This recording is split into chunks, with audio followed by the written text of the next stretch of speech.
Hey there, I'm Brandon, and this is the Dirt Church Devotional. I'm wondering this afternoon if you've ever given much thought to your position. Now, I don't mean your job or your career, your position on city council or school board or whatever else.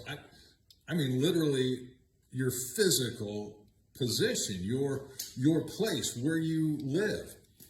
I'm thinking about this because as Joshua was bringing the Israelites he brought them across the Jordan River into the promised land, and they were divvying up the property of the land according to what Moses had told them and according to what the Lord had directed.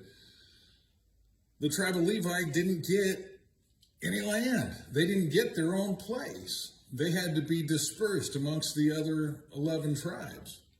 And at first glance, that seems kind of harsh, but then I was thinking about it and I realized, well, here's the reality. Although there was going to be one central location for worship, eventually it would be Jerusalem, and the temple would be built there, and that's where they would have their annual sacrifices and feasts and whatnot. Although there was going to be that one central place, God in his providence and his love for the entire nation set the Levites among all of them. You see, the Levites were the ones that were responsible for the temple worship, responsible for the sacrifice and whatnot.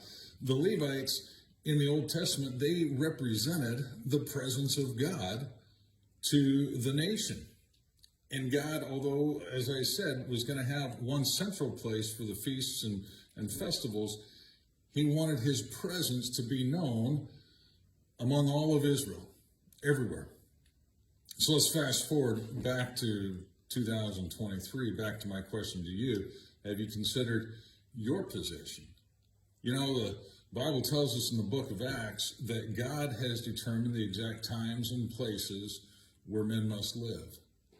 He's got you as a believer and me as a believer located in the midst of non-believers, unless for some reason you live in a convent or something like that. But he's got us placed with neighbors, whether you live in an apartment or a condo or an assisted living place, or you live on acreage with your neighbors a little bit further away. He's got you in a place so that you can be a representation of his presence to your neighbors who may or may not ever go to church.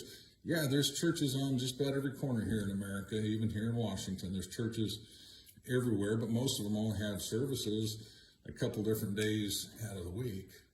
But see, you at home every day are a representation of his presence. And by the way, he wants you to be a good representation. So think about that as you're at home in your most comfortable place, the place where you feel the most like yourself. Consider that there's eyes on you, they're watching, and God intended it that you might represent his presence in a dark world. All right, chew on that. We'll talk to you next time.